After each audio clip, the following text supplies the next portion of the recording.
NFL vet, one of the greatest offensive tackles in the history of football, college football Hall of Famer, Lincoln Kennedy. What's up, big dog? Appreciate you jumping on. Fellas? What's up? Oh, I appreciate you guys having me. How the hell are you in Sactown? What's going on? Nah, man, we good. But first of all, I got to get into the relationship between you and Jay, because I ain't seen Jay laugh like that on the phone in years, man. Like, just how do you know Jay? What's that like? He say it's like fam out there. It is like fam. Jay and I go so far back. We're as down as 4 flat tires on a hot day. So, it's one of those things where Jay will call me up and say, "Hey, Big Lick, I need to get you on the Talk some Raider Talk or talk some sports." And I'm like, "Oh, you already know. It's in the book. It's definite." Jay and I go that far back. It's been a good relationship, man. Even from back to the beginning.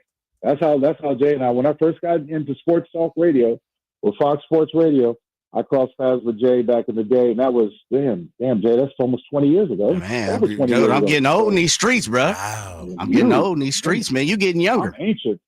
No, I ain't getting any younger. I'm getting ancient. They're going to start using hieroglyphics to describe me, so it's all good. That's all right, man. College Hall of Famer, baby. Appreciate you, man. Hey, Link, let's get into football. I got to start with your Raiders first. We saw what happened this past weekend. Tough game against the Niners, losing 22-19. We only saw Geno a little bit. What do you make of Pete Carroll, this offense so far, Geno at the helm, and the outlook for the squad this year? Well, unfortunately, the timing of this phone call, I have to use this phrase a lot, and it's TBD, to be determined. That's what's going to happen because there's still a lot of wait and see prospecting and what we can hope to have from this team. Look, this team is going to be led by the defense. There's no doubt about it. And special teams comes in a close second with the kickers and the punters they have and stuff like that, able to put points and generate turnover in the field that way. But for the most part, this offense is still a work in progress. We start up front with the offensive line. Yeah, they got playmakers, but they got to find a way to get this offensive line to play together. And unfortunately, with the shortness of preseason and training camp, it's hard to build cohesiveness and try to protect the players. So that's been the issue, and that's going to continue to be the issue. But we saw a decent, strong outing last week against the 49ers. Won't expect to see the starters much this week coming against the Cardinals here in Arizona. But, it's anyone's guess. It's to be determined, how things are going to turn out with this offense and Chip Kelly calling plays. Big Link, you've had an opportunity to be around the silver and black for a long time, as much as I've always wanted you to be around, the other team here in Northern California. But, man, you're a legend when it comes to the Raiders. Now that you've seen the different transitions and the different regimes come through, what's your take on Pete Carroll regime? You're really tight with the squad. What do you think Pete Carroll will infuse with the Raiders? All I'm hoping to have the same amount of energy when I'm 73 that he has now. I'm in my 50s and I don't have the energy that he puts out there right now. But for what it's worth, it's been infectious. It's been contagious. A lot of the guys have bought in. The team has bought in. They're young, spry, energetic, running around. And, John Spytek and his staff, put this team together from parts all over, people that he was familiar with in Philadelphia, Tampa Bay, as well as players that he had crossed paths with, around the league in Cincinnati. And so when I talk about this team, it's still brand new. You've got a collection of individuals that have to learn how to play together because this is a true team game. But what Pete Carroll has been able to do with his staff, he's brought in a positive attitude where every coach I ever played for said the same thing, and it's up to the guys whether or not they're going to believe it. But I do believe wholeheartedly the bulk of this team is bought in to what he wants, to do. So that's a great head start. Now we have to see how all these pieces translate into a team and translates into wins. Lincoln Kennedy joining us here on The Drive, guys. Aston Jeanty, we saw him make his debut the other day, 7 carries, 33 yards. Everybody's still talking about the run, where he just bowled over the defender. I forget who it was. So does he. What do you make of the young fella out of Boise State, man? Is he that dude for you guys? Well, I mean, it's hard to say. The running back room right now is crowded. Yeah. Okay. With Mostert, they've got Zane White, and then they got Zamir White, and then they got Sincere McCormick. Mm-hmm. You mix in a little bit Dell and Lobby. It's crowded in that running back room. But I do believe Aston Jeanty is the truth. I do believe that he's going to be good for the Raiders because he has a number of intangibles that work for him within the Chip Kelly offense. One of them is notably getting downhill, running between the tackles, but also being able to catch out of the backfield. But with that being said, here's the thing. I'll go back to the beginning, and Jay knows me more than ever. That's that offensive line. You're only as good as that offensive line of prep. So they've got to find a way to put things together, open up holes for this young man. And also, let's be real. I think last year at Boise State, he carried the ball over 330 times. That's not happening in the NFL. So there was a time where he came out there after having a little bit of a stinger, a little bit of a scare for the audience. And he's going to have to understand this is the NFL. There are bigger, stronger players that are going to hit harder than the Mountain West. So you better be ready. Joined by Big Link. Lincoln Kennedy. Big Link, man, I'm going to stay right there in the O-line because you helped me transition. Here down here with the 49ers, Big Trent Williams, man, I don't think there's anybody better to ask than you. A lot of people around here for the last couple of years, they understand Trent's a Hall of Famer. They understand, he's one of the best in the league, if not the best. But some people have kind of quarreled about the fact that he's taken some time off. As somebody that's, played on the left side, protected guys like Rich Gannon for many moons and many years, what do you say to people who's kind of like, snarking at him that he's taking time off? Back off. You got a future Hall of Famer, surefire Hall of Famer. I told him when I saw him last week at the joint practices, the man has been the truth since he's been in your uniform, at least your uniform, and then if not more. Back off. It's preseason. If quarterbacks can take it off, why can't offensive linemen? Man, that's nice. Yeah, and he's earned that too. Oh, no doubt. It ain't like he's 25, 26. Come on now. And it's not like he's a scrub. Right. Here's the thing. When people ask me about quarterback play, do they need a preseason? I've said all along, a guy like Aaron Rodgers doesn't need preseason. What's he going to learn? Somebody's been around for a long time, don't need preseason. Preseason has been so overrated. I think it's necessary, but it's overrated for veterans who know how to play. Trent Williams ain't going to change the game. Link, yeah, and you're right about that. Word came out that the Niners, their final preseason game this week against the Packers, the starters won't play. So ain't nobody playing in that one. And so I think Brock Purdy and the guys, one game, one quarter, one drive, if you will. Right. And so here's the thing I'll add on to that. The 49ers have had their fair share of injuries too, to notable players. So it's more of a protection issue than anything else. You want to go into the regular season as healthy as possible. And more importantly, you want to get those injured players, if they're going to make your final roster, you want to get them healthy. So you don't need to expose anyone else to any unnecessary danger or, circumstance. Just go out there, play football, get it over with, and then get ready for the regular season opener. Lincoln Kennedy joined us. Link, what you think of the 49ers this season? What's their outlook? Look, it's always been a consistent team, but the injury bug has bit them over the years. They've got to sort of change their mode of play, but they're still a good football team. I still think they're going to be competitive in that division, and I still think they can challenge in the NFC.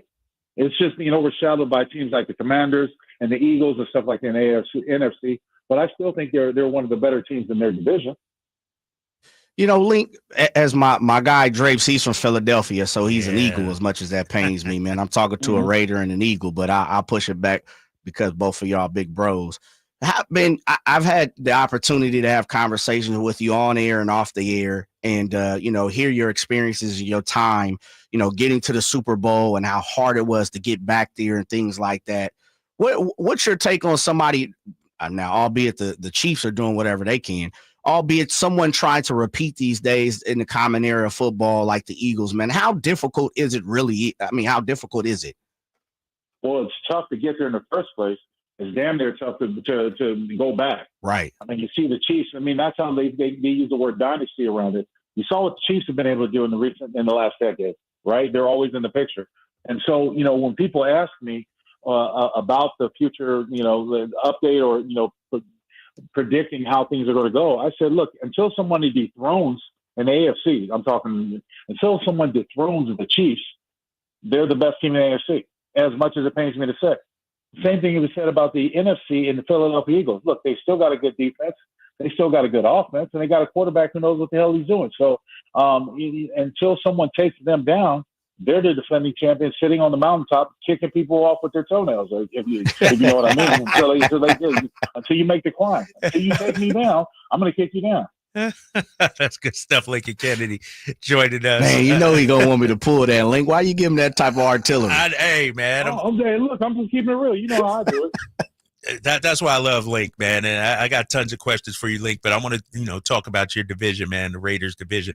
There are some, and I call them crazy because I'm going to keep it real with you, that said, oh, we got a chance to win 10 games. And I'm like, in that division, my guy Ramsey back there said it. How do you handicap the division AFC West? Where do the Raiders fit in on that? Right at the bottom, looking up. Love this guy, man. Love Link, man. Keeping it real. No, here's the thing. Look, I'm not going to put the carriage in front of the horse. We can sit here and speculate about whatever we want. But the truth of the matter is, I just spoke on the Chiefs. The Chargers and the Broncos have got notable defenses, and the Broncos played surprisingly well last year. So unless you're expecting a quarterback to take sort of the sophomore slump, talking about the Broncos, then you still have three other teams you have to deal with. The Raiders have not had an answer for the Chiefs over the last decade. They beat them once, right, in the last 10 years, I think it is, or 10, 11 years. So, they haven't had an answer. That's not a rivalry. So if you look at the rivalries, even when they had the Broncos, they had like 3 years of beating the Broncos, or maybe 4 years of beating the Broncos consistently, I said one day they're going to figure it out. Last year they figured it out. And the same thing goes for the Chargers going back and forth. So when I handicap the division, I always keep it real. The Raiders are at the bottom looking up. Now, your first point about the possibility of winning 10 games, when you look at the schedule and you think about this defense and this special teams, I can give a game or two to them winning on that side. I can give a game or two winning on that side. So with that being said, when I did my little schedule game, I think I was being very giving in my practicality when I'm looking at. I was being very giving, saying I think they're going to win 9 games. Now it's very giving. With that being said, if you have a special teams game or a big defensive game, a turnover for a touchdown like the Raiders have had in the past, there's a chance that they can win 10 games. I'm not going to sit there and say they're a playoff now. I'm not that forward. This is a last place team last year. They only had 4 wins. So, let's not get too carried away. Joined by Big Lincoln Kennedy, former college football Hall of Famer, former Raider, of course.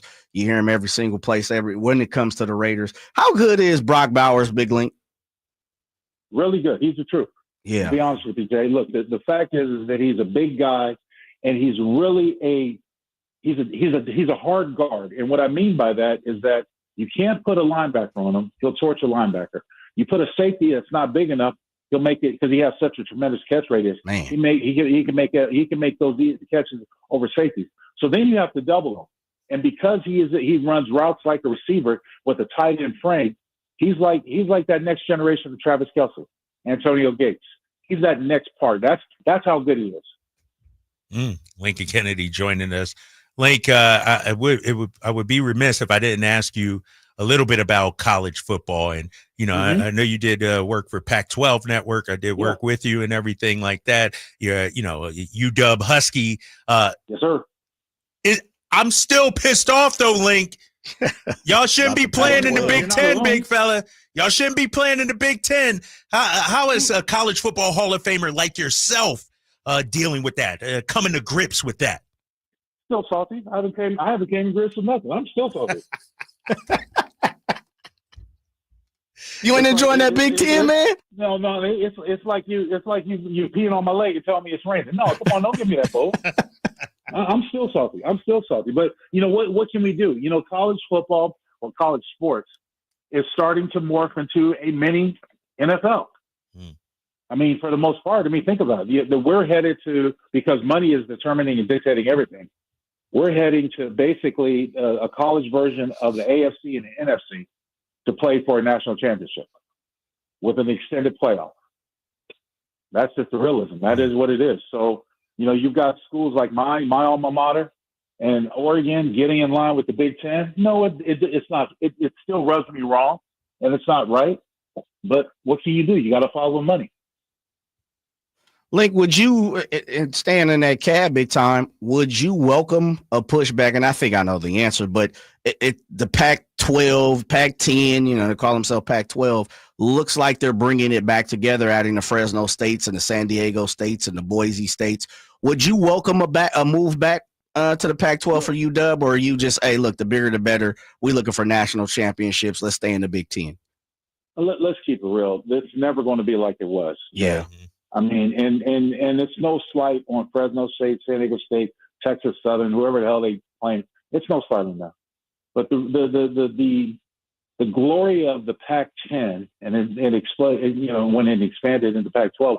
When I played, we had everybody. We had the rivalries homegrown.